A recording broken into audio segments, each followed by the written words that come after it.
নমস্কার সকলকে, সুজাতাস কিচেনে আপনাদের স্বাগত জানাই। আজকে আমি বানাতে চলেছি আলু মটরের তরকারি। তো এর জন্য এখানে সবার প্রথমে আমি কড়াইতে তেল গরম করতে দিয়ে দিচ্ছি। এখানে আমি সর্ষের তেল ব্যবহার করেছি।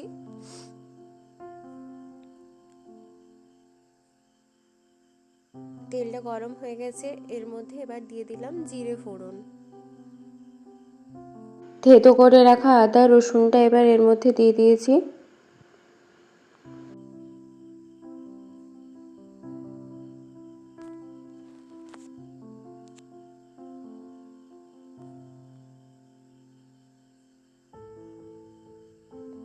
এবার দিয়ে দিচ্ছি পেঁয়াজ।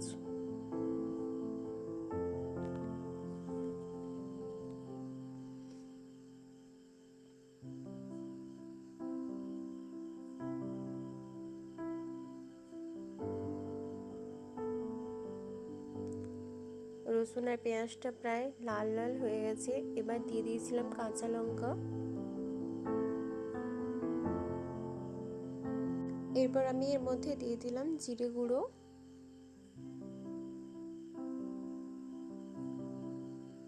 ভালোভাবে এভাবে নাড়াচাড়া করতে হবে যাতে মশলাটা লেগে না যায়।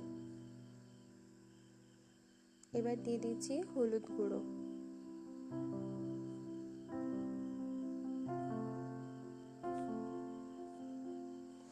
হলুদের যে গন্ধটা থাকে ওটা যাতে না থাকে তাই হলুদটাকে একটু নাড়াচাড়া করে নিতে হবে। এরপর এর মধ্যে দিয়ে দিচ্ছি লঙ্কা বাটা। আমি কাঁচা লঙ্কাও ব্যবহার করেছি আর শুকনো লঙ্কা বাটাও দিলাম, তাই শুকনো লঙ্কা বাটাটা খুব সামান্য পরিমাণে দিয়েছি। এবার দিয়ে দেবো টমেটো কেটে রাখা।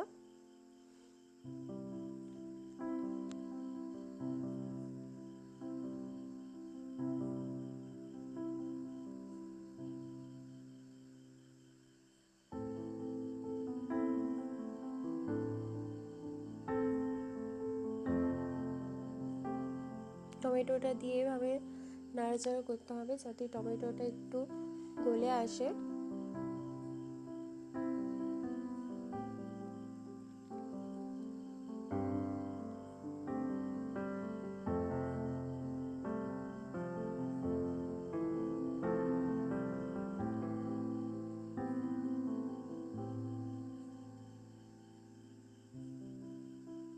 দেখতেই পাচ্ছেন টমেটোটা অনেকটা সেদ্ধ হয়ে এসছে।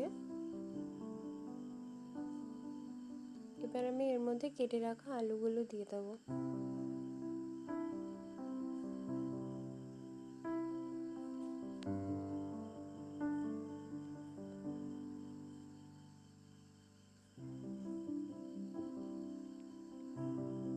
আলুটা দিয়ে খুব ভালোভাবে মশলার সাথে মাখিয়ে নিতে হবে।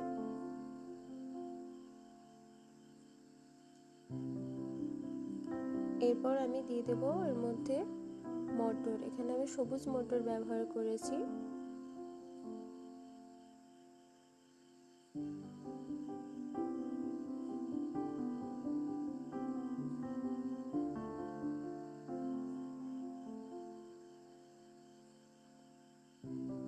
এবার দিয়ে দিচ্ছি পরিমাণ মতো লবণ।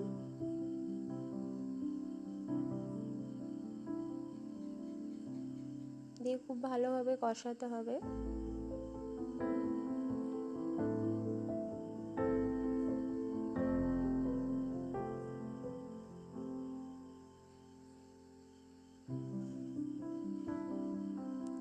এবার আমি এর মধ্যে দিয়ে দেবো জল যাতে মটরটা আর আলুটা ভালোভাবে সেদ্ধ হয়ে যায়।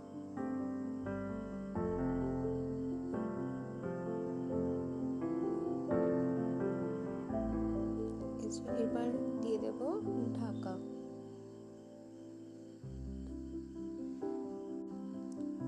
বেশ কিছুক্ষণ হয়ে গেছে, এবার ঢাকাটা খুলে দেখবো আলু আর মটরটা সেদ্ধ হয়েছে কিনা।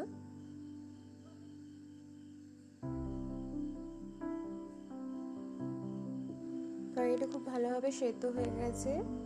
আপনারা চাইলে এটাকে রুটি বা পরোটা যে কোনো কিছুর সাথে খেতে পারেন। আমি এখানে ধনেপাতার পরোটা দিয়ে সার্ভ করেছি।